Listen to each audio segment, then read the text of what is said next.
அப்ப விளையாட்டுன்னா என்ன அர்த்தம்? ரொம்ப எளிமையா அந்த செயலை செய்யறதுக்கு பேரு தான் விளையாட்டு அப்படின்னு அர்த்தம்.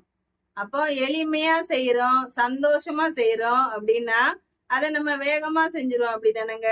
சிவபெருமான் அப்படிதான். அவருக்கு இது ஒரு விளையாட்டு.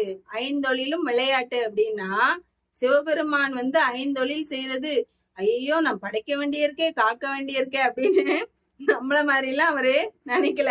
நம்ம என்ன செய்வோம்?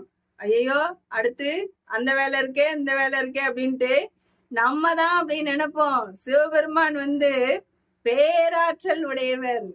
அவர் எப்படி நினைப்பாரா? சிவபெருமானுக்கு அந்த மாதிரியான எந்த விதமான நினைப்பும் கிடையாது.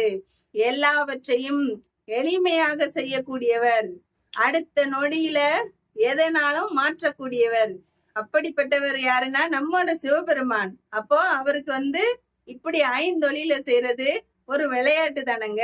அதனாலதான் பெரியவங்க எல்லாருமே சிவபெருமான் இப்படி ஒரு விளையாட்டு விளையாடுதாரு அப்படின்னு சொல்றோம்.